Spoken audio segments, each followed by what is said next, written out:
Hello, my name is John Hawley, and I am principal at the Center for Math and Science in Rock Island, Illinois.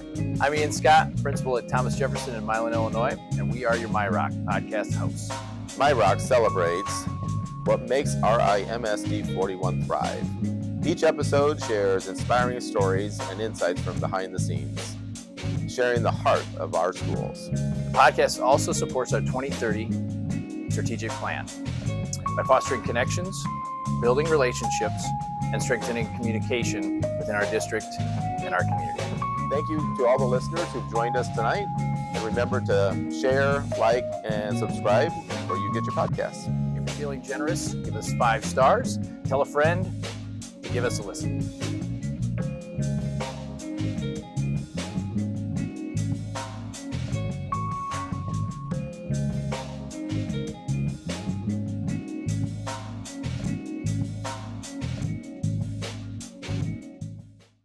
How are we doing today, John? I am doing fabulously. I am here with our guest, Amy Zero, one of the best counselors, not only in our district, but in the whole state of Illinois.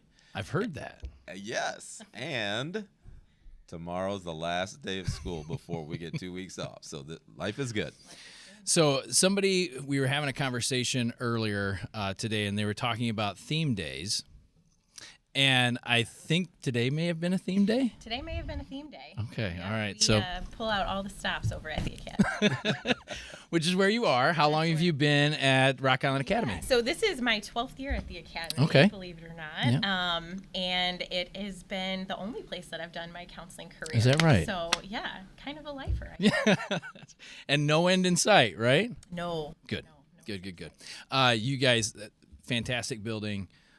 Lots of kids. Lots of kids. Do you know what your number is right now? You've got a lot of kids in that building. So we're excited. We're planning our end of quarter celebration, and I ran the numbers today. We're around 530. Wow. Yep. And this year we were as high as 545 at one point. Wow. In my 12 years, we hit 660.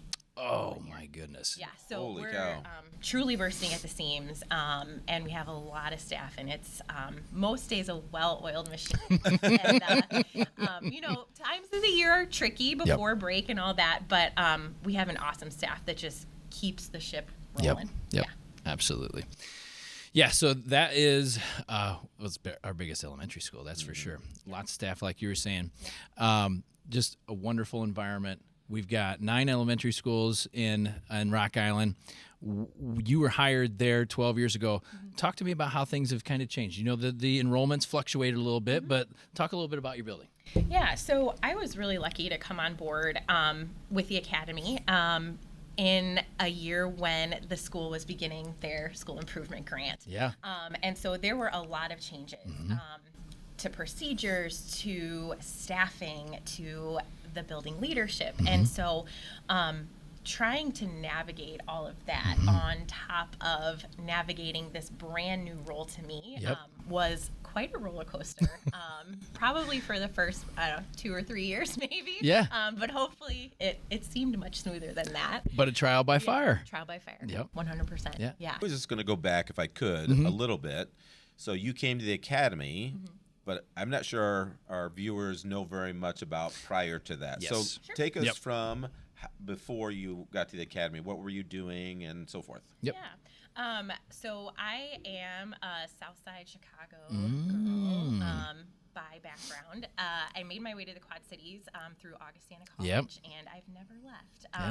So after my time in undergrad, I actually worked in college admissions for 7 or 8 years. And it was really a mindset shift for me because the whole time I was at Augie, I was going to med school, I was going to be a pediatrician, I was going to change the lives of kids, and it didn't work. Yeah. It just wasn't for me. Yeah. And so this quarter life crisis, as my family refers to it now. That is fantastic. This quarter life crisis brought me to sticking around Augustana and working in the admissions department, where I spent a lot of my time as a student. And so I got introduced to the life of education. Yep. And after a few years of meeting high school counselor after high school counselor after high school counselor and high school student after high school student, I thought, man, I want to be on the other side of that desk. Yep. And so I was lucky enough that right here in the Quad Cities, Western's counseling program is here, not in Macomb. And so I was able to start classes and work at Augustana at the same time.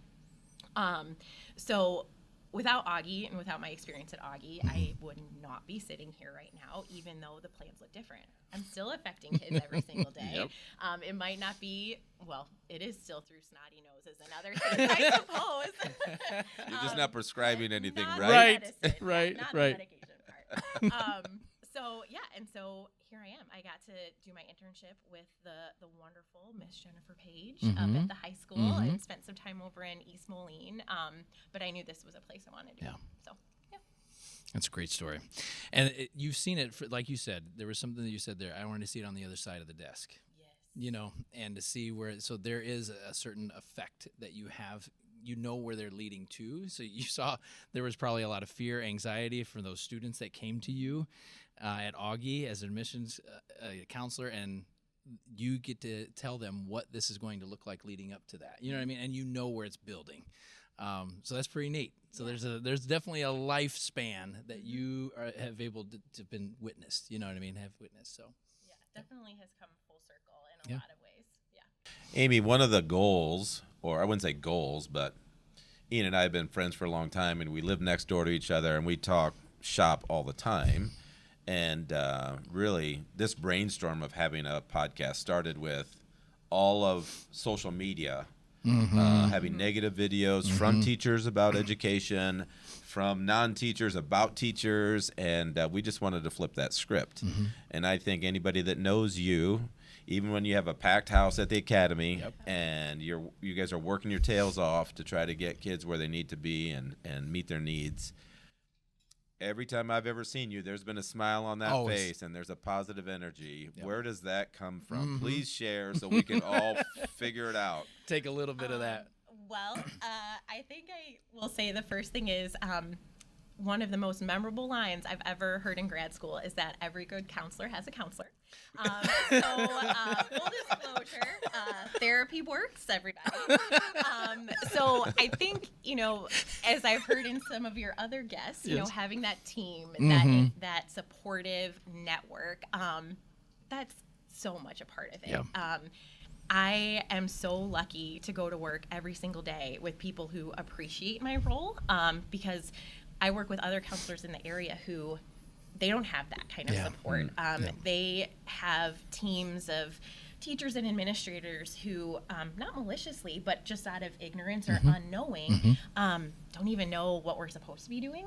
And so I think because I know I'm supported and I know what I'm doing, for the most part after 12 years, that helps a lot. And I think I'm going to have to be an administrator for 12 more years. well, you know, every day is different, and every time I have an intern, I say, I've never encountered this before, and I say that at least once a year. So truly, at least once a year in the 12 and probably 20 more to come years that I'm doing this, there will be something where I would have never encountered before. So I guess I have to find the joy. Working at an elementary school, we kind of, as you know, have the advantage of, gosh, kids just love and want to be loved. And the smiles and Simple hugs and the, guys, it's Miss Zero, she's on the playground. And then the swarm of students who come to say hi. It's just, it just warms your heart and fills my bucket. And I'm really lucky that I get the same kind of love and support at home, too. I have twins who just turned 6 in October, and so now I'm seeing education from the parent side of things as well, and that's really helped reframe my brain when we work with our parents through extremely difficult situations. on the counseling side of things. And then my little guy is 2.5 and just a tank and a ball of energy. And I am almost nonstop from about 5 in the morning until maybe 11 o'clock at night. Oh, wow. And so if you can't smile, how are you going to make it 24 hours, you know? And you haven't even mentioned that you're teaching a college class at Western as well. Right. Yeah. When? Yes. Tuesdays. 5 p.m. How In about case anybody's interested. How about Tuesday. sleep? Yeah, when does sleep When do we happen? sleep? You know, I don't have an answer for that question. Most nights I can get a good 5 hours. Oh my gosh. You know, we always kind I wondered of. if that's how she got her name, Zero. Like, I'm just going to change my name to Zero. That's many hours Zero of sleep. That's how much I need. Yeah. We always have a soundbite that we usually take from each podcast, and I think this one might be "Therapy Works." That was a good line. Yeah, I like that. But one of the things that we do in Rock Island-Milan, we have a school counselor in every building. Yes. And we went to that. Help me out with that. How long ago did we do that? It's probably been only 5 or 6 years. Phenomenal. Phenomenal to have that kind of social emotional support in each building, and know that because you guys truly are professional, there are things that I am not equipped as an administrator, I'm not equipped to handle, and I need to navigate those through someone or have them assist with it. And you guys are it's so nice to have. It is such a huge benefit that we have in the district. That's been one of the most significant changes, I would say, to my role and realm within the district. Need to shout out my partner over at Francis Willard. Val Matson and I came on board at the same time as counselors 12 years ago. She had been a teacher for many years prior to that. But it was because of that school improvement grant through the state of Illinois that we are able to service 2 of the highest needs buildings in the district. Because of the work that she and I were able to do, and the work that Dale Rice and Sterling Kingery and Melissa Berhaney and all other counselors who came before us did, she and I could show this works. Yes. And this makes a difference. And so after a couple of years, we hired on now what would have been the 3rd district elementary counselors. There were 5 of us on a team, 2 at the junior highs and then 4 up at the high school. And then slowly but surely we added and added. The high school got a 5th counselor finally. I know their dream is to have a college and career coordinator, so fingers crossed there. And then when my current principal came on board, he and I pretty much started laying the groundwork right away. This building needs a 2nd counselor. And so it took about 5 years, but we were finally able to package the data in the right way, especially after COVID, to show this is no longer a luxury to have a 2nd counselor on the team. It's a necessity. And so my partner counselor, Rebecca Peterson, started with me last year, and it's been gangbusters. Awesome. And now that we have those things in place, where do you see the future or the role of the school counselor within the elementary or just education in general? Because it's growing and growing and growing. Because I think there are some higher needs that we need to address. So where do you see that as the counselor of the year for the state of Illinois? Where do you see that? No. 2024, but thank you. I'll take the nod. Put some weight on that answer, yes, right? Absolutely. So I have to toot our horn as a team. The award that I was honored to receive, it was not because of my work. It was because of the work of all 18 of us that are in the district and the collective unit of psychologists and social workers too. And I think we're really making waves in the state of Illinois on this side of the state, which is so cool to be on the map compared to, another school in the suburbs or another school in the Chicago public schools. Right. And so we are kind of pioneering this collaborative developmental model from kindergarten all the way through 12th grade at the high school. So we meet together quarterly, and we're really trying to make sure that all of our practices are aligned across the district, because just like reading curriculum, just like math curriculum, we want to make sure our students are speaking the same language. They have those pro-social skills, so that whether they're at the academy and then head over to Willard, or they're at Earl Hansen and jump over the river to Davenport, they're modeling those strong character traits, and they're just good humans, right? At the end of the day, right? At the end of the day. And so aside from that and kind of getting on the same page and collaborating, we're also hoping that many of our schools move towards a recognized ASCA National Model Program. The Academy was awarded that last spring, so we're really proud of that accomplishment. And what does that take? What are the criteria? And years of data collection. Goodness gracious. Essentially, it's following what the American School Counselor Association would dictate as a best practice program. A best practice program looks like student-centered, not this is all going to fall apart if the counselor leaves. Right. It is something where, if for whatever reason I had to leave the academy, Becca or Jamie or Craig could jump in and take off where I left off. Right. It takes 3 years Yeah. of data collection, student growth. This is probably a little known fact. Counselors have standards for student learning and student growth, just like teachers do. It just looks a little different. And so there's this push within the American School Counselor Association that it's sort of a melding of being an educator and this mental health professional.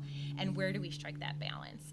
And I think here in Rock Island, where we see so many students having their basic needs not even met, we want to make sure to start there and check those boxes for those kiddos, and then the confidence, and then the love all wrapped up in all of this, to make sure they feel like they belong somewhere, which is here at Thomas Jefferson, at RICMS, at the Academy, and so on. And so I think as a team, we're really starting to dive into what does that balance look like for us, as the balance of the mental health leaders and professionals in our buildings in the district, and making sure across tier 1 and 2 and 3 interventions in learning and practice, that again we're helping make great humans. Well, I know that some of the counselors that I've worked in different buildings and different they absolutely go in and they're doing those lessons. So when you said it's kind of that hybrid, you know what I mean, of being giving them that SEL support, able to navigate through some of the, but also teaching. And that is a huge proponent of what we do. I know your counselor goes in and does. I know Jamie Miner goes in and she does her lessons, and it is impactful. We have a special section every week where she's got something that we're working on in our announcements every day. That's huge that we're hearing those things, that we're talking about these, we're having these discussions, and that's a testament, again, to your team and aligning those things and coming back around to all those things. Because if we start with the basic needs, then other things will follow. And I think the counseling system is a system. Yes. Yep. People my age, they think of a school counselor and they think back to their high school days of, they're a scheduler, or they're trying to, help me get into college or whatever, and they're not really counselors. Yep. And elementary counselors, they would just remember, they met with kids who were, it's conflict resolution. Right. And I know, talking with you, Amy, and just listening to you today, it's a system, and it's a tier 1, tier 2, tier 3 system, which is, it parallels what is happening in academics. And I don't think many of our viewers truly understand how that system works. And kudos to you and the counselors and the team, because great things are happening. And you're never going to meet kids' needs one at a time all the time. They have to have a system. So kudos to you. Now you're a mentor. I think there are a lot of counselors that look up to you and realize that you bring a lot to the table. But one of the things we've been asking our guests is, who do you learn from? Where do you go? Who's feeding you? This is going to sound so corny. However, we like corny. I was going to say we're okay with that. The kids at the Academy are my number one teachers. A solid school counselor works and practices to meet what the needs of their students are. And so if I'm not listening to my students, if I'm not researching and following what trends are happening on TikTok or this or that, I am not being effective. And so I think my most important teacher are my kids.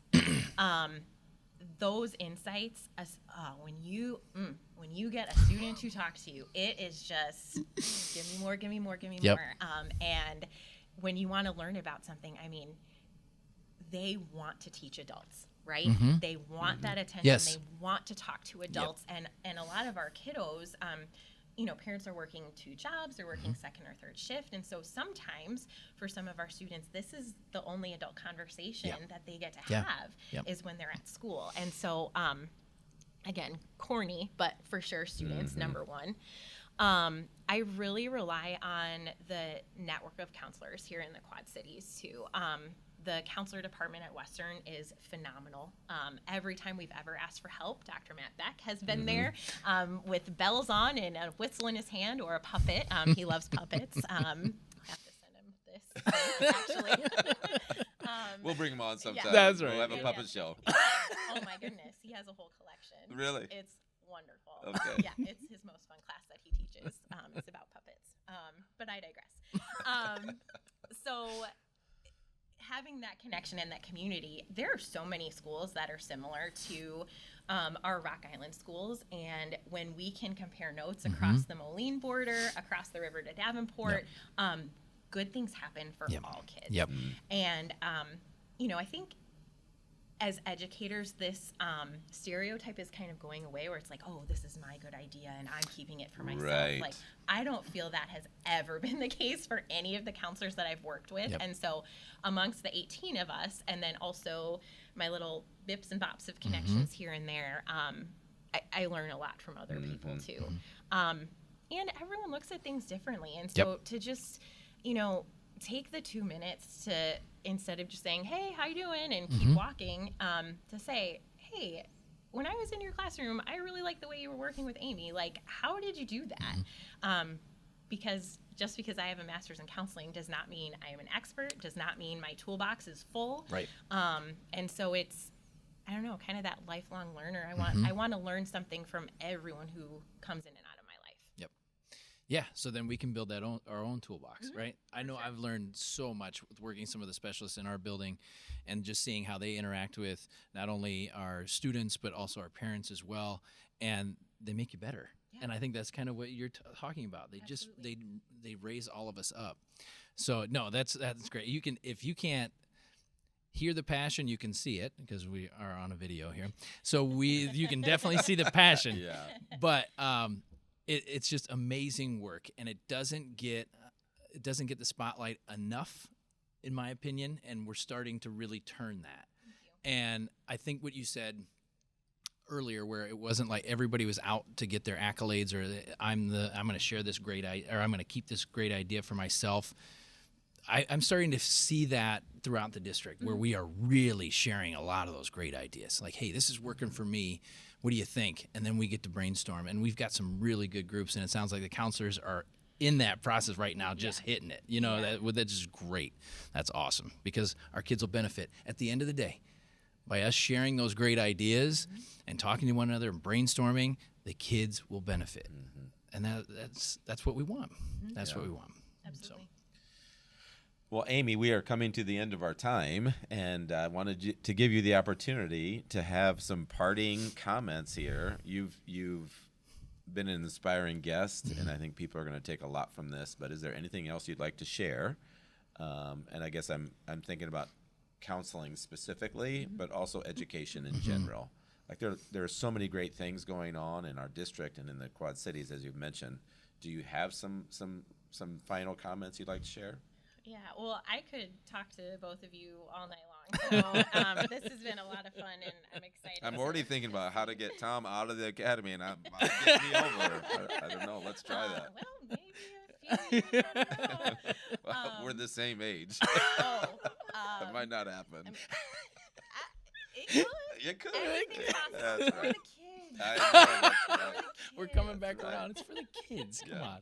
I guess I would just say, you know, you have to be positive. And when you are positive, and not disingenuously, right? When you truly love what you do and walking through that door every day, even on the hardest days, even though when you're about to have the hardest family conversation that you've had in a month, you are doing it for the kids. And that so often gets overlooked, you know, with the jokes about teachers are on staff because of summer vacation. And that may have been the case 50 or 60 years ago, but certainly not anymore, and definitely not since COVID.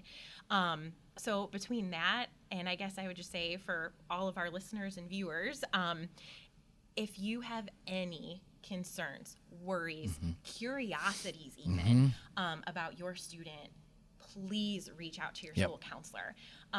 If we don't know the answers, we know someone who does. And so especially in the wintertime, keep those checks and balances on each other, on your kids, and we want to do everything we can to make sure all that goes smoothly. Amy, thank you. Thank you. Thank you so much for giving us your time tonight. Another inspirational interview conversation. These are beginning to be, you know, there's a lot of preparation that we kind of put into some of these, and we want it to be a conversation, but we walk away, and I can't wait to get to school tomorrow. Yeah. I feel like just energized. I might even wear pajamas. We'll see. Is it pajama day? It's It is pajama day. There we go. He might be that inspired. Well, I will look for it on Facebook. There you go. And to all our viewers, thank you for tuning in today. And don't forget to like, share, and subscribe to our podcast wherever you watch your podcasts. If you're feeling generous, give us 5 stars and tell all your friends. This has been the My Rock Podcast. Rock on.